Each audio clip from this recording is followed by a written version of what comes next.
De nuevo con todos ustedes volvemos a la Clínica Dental Navarro en la Plaza del Mercado para proponerles soluciones para distintos problemas que podemos encontrar en la salud, nuestra salud bucodental. Retomamos una nueva tanda de grabaciones con nuevos casos, acompañados como siempre de la persona que se encarga de contárnoslo y hacerlo todo tan fácil, que es Juan Antonio Navarro. Muy buenas, Juan Antonio, gracias por acompañarnos. ¿Qué tal? Muy buenas. Hoy nos centramos en un caso de implante con regeneración ósea y regeneración de tejidos, algo bastante complicado parece. Sí, hay muchas ocasiones que para que nosotros podamos llegar a conseguir una sonrisa estética y, como hemos dicho en otros programas, pues buscar la armonía, no solo nos podemos basar en reponer piezas, pues, por ejemplo con implantes, sino que estos implantes en muchas ocasiones tienen que ir acompañados de tejido o de injertos de hueso para de esa manera hacer que el tratamiento sea lo más longevo y lo más viable posible. Ya habíamos hablado en otros programas y habíamos dicho que los implantes es sencillo que se integren. Lo que no es sencillo de los implantes es la longevidad, porque para ello lo que se necesita es que pues, sea metódico, protocolizado, que se mantengan bien todos los principios necesarios, como son que tenga suficiente tejido gingival alrededor del implante para que de esa manera selle esa conexión entre lo que es el implante y la encía y no se puedan meter bacterias ni placa dental, y también que tenga suficiente hueso para que en un futuro, pues si tiene algún tipo de reabsorción, el implante no se vea dañado ni perjudicado.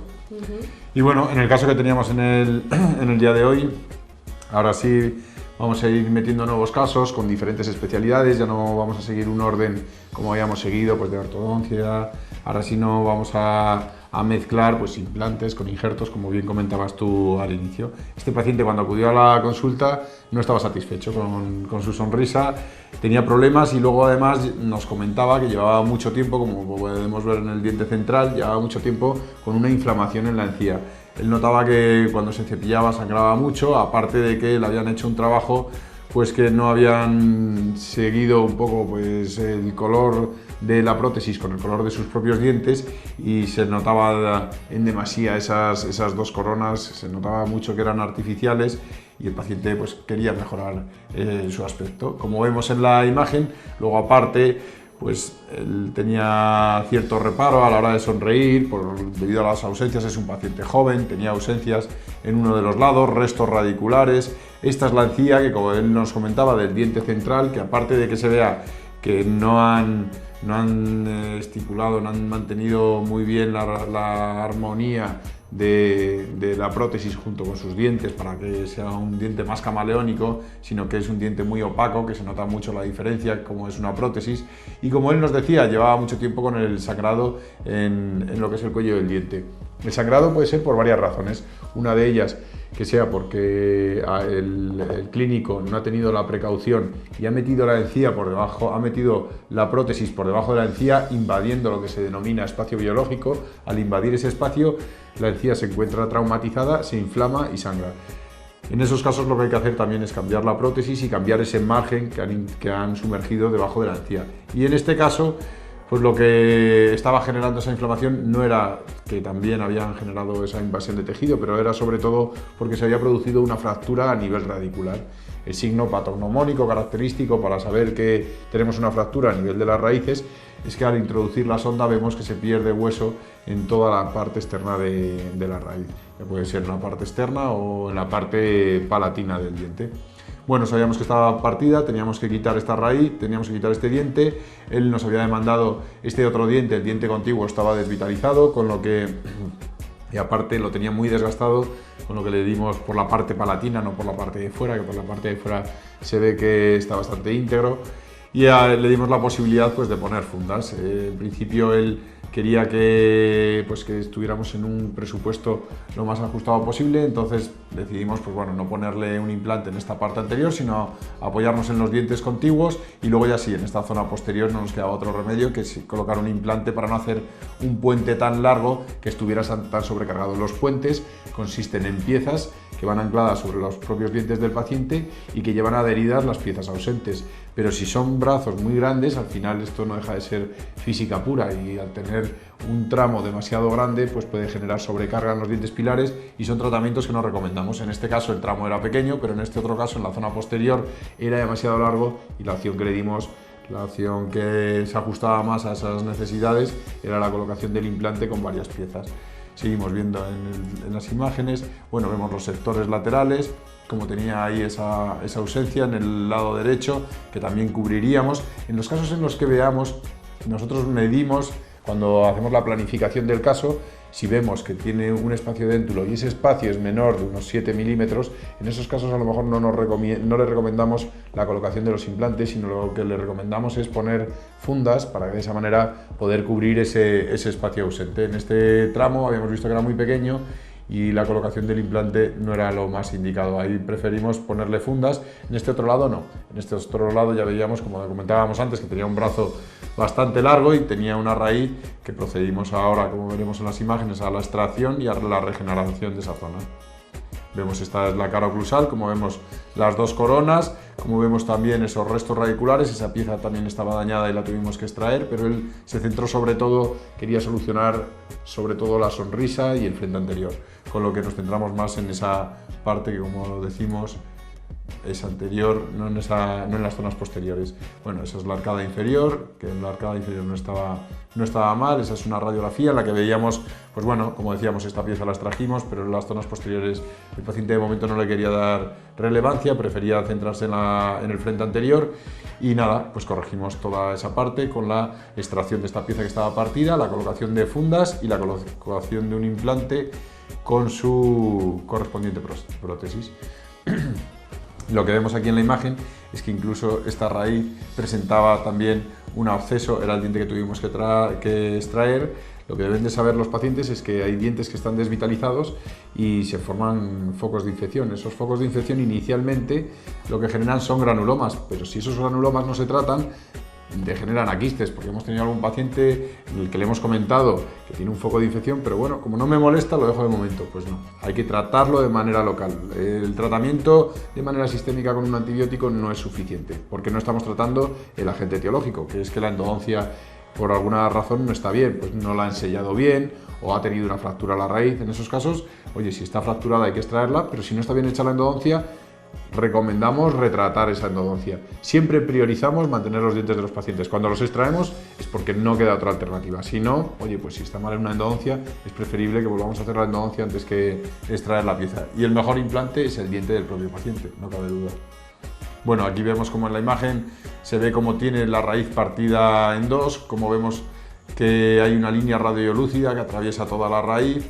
Bueno, extrajimos la pieza, esta es la zona posterior, lo que habíamos hecho era extraer la raíz y el lecho que había dejado, el alveolo en el que estaba alojada la raíz, es más ancho que el propio implante, con lo que en ese espacio, en ese gap, necesitamos rellenar entre lo que es el implante y las paredes del diente con un biomaterial, para que de esa manera el implante se integre mejor y tenga más estabilidad. Pues esas partículas que veis aquí, que son blancas, esas partículas pequeñas, es hueso leofilizado bovino, es un material biocompatible que colocamos para que de esa manera, como decimos, pues no se pueda meter el tejido gingival y se forme hueso. Seguimos viendo en las imágenes. Aquí ya hayamos hecho la extracción y hayamos levantado el puente y tallado también las otras dos piezas contiguas.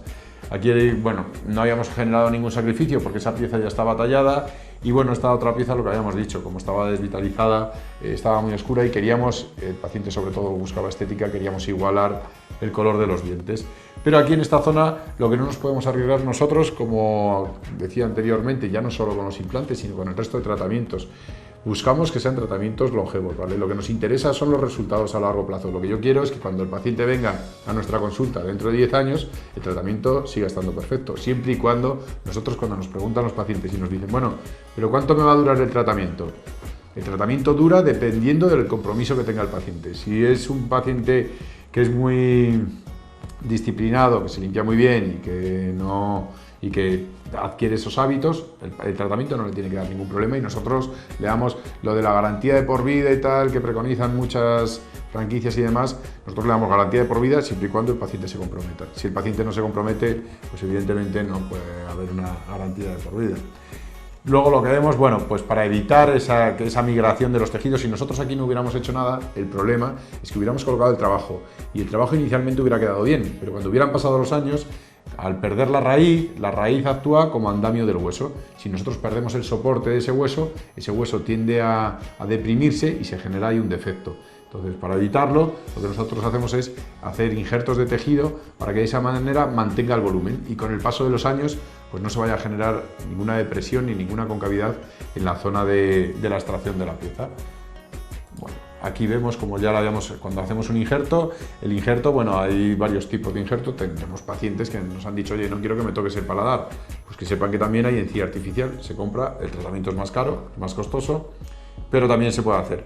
Nosotros en principio siempre pues nos gusta más trabajar con el tejido del propio paciente, porque no deja de ser un injerto autólogo y prende mucho mejor y los resultados son mejores. Es la primera vez, creo, que en estos casos nombras a la encía artificial, no sabía que existía. Sí, existe Mucograph o Aloderm, son varios tipos de encía artificial. Nosotros no la utilizamos demasiado, solo si el paciente nos lo exige, porque preferimos, oye, tiene un paladar bastante ancho, preferimos obtener tejido del paladar.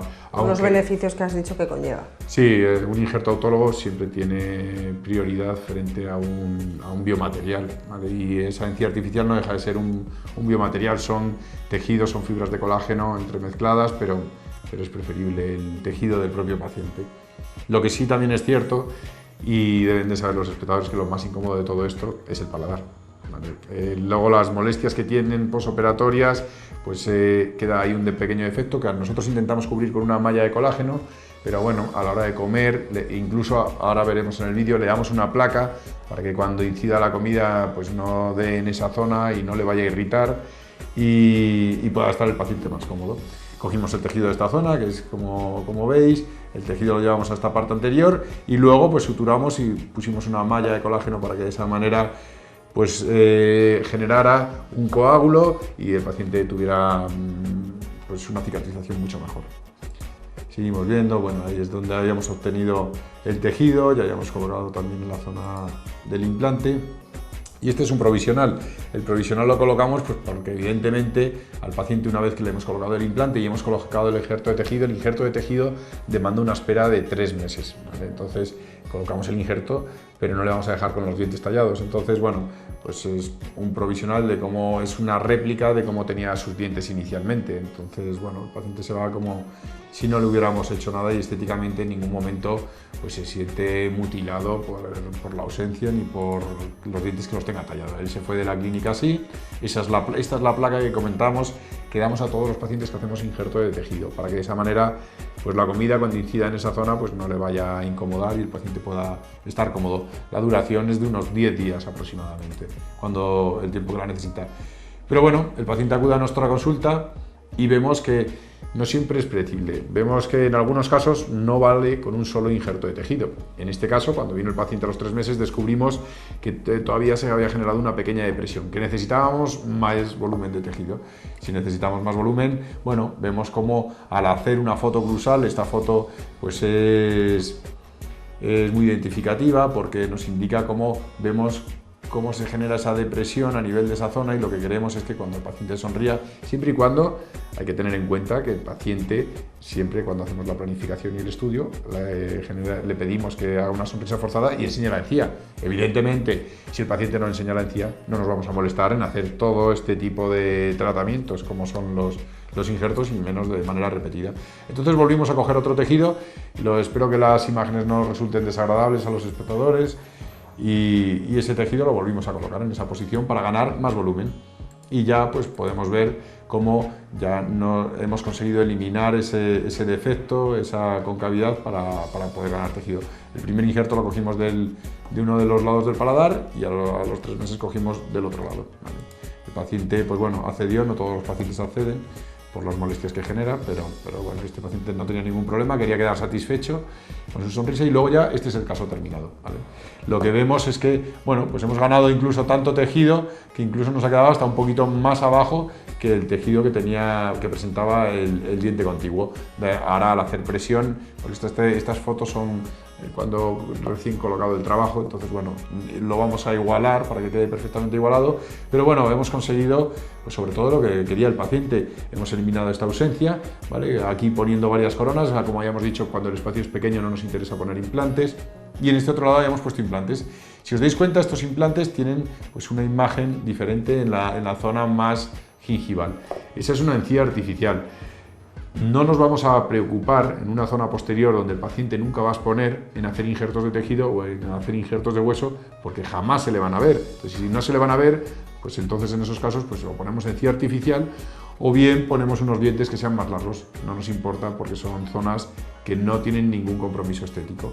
Y vemos cómo hemos igualado pues, todo el frente anterior y hemos conseguido pues, que el paciente, vemos aquí las dos coronas, esta corona queda un poquito más pequeña por el espacio que decíamos que estaba disminuido, y en este otro lado pues lo que os estaba comentando, como podéis ver pues tiene esa encía artificial, pero bueno, no es ahora veremos en la sonrisa, él no va a tener, ahí está con el labio en reposo y ahí está sonriendo, y vemos como jamás va a enseñar ahí la encía, y vemos pues cómo hemos conseguido pues que la sonrisa y tanto el tejido de los dientes y el tejido pues sea algo uniforme. En máxima sonrisa sí enseña el labio, pero bueno, en esta sonrisa no acabo de levantarlo, pero sí que veíamos que cuando gesticulaba mucho enseñaba la encía, y por eso tuvimos que hacer esos dos injertos de tejido conectivo para conseguir ganar el volumen adecuado.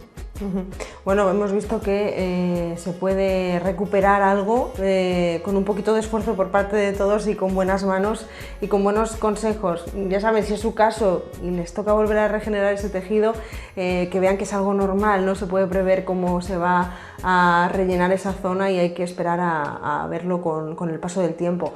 Muchísimas gracias, Juan Antonio, por contarnos hoy un caso más. Gracias a vosotras.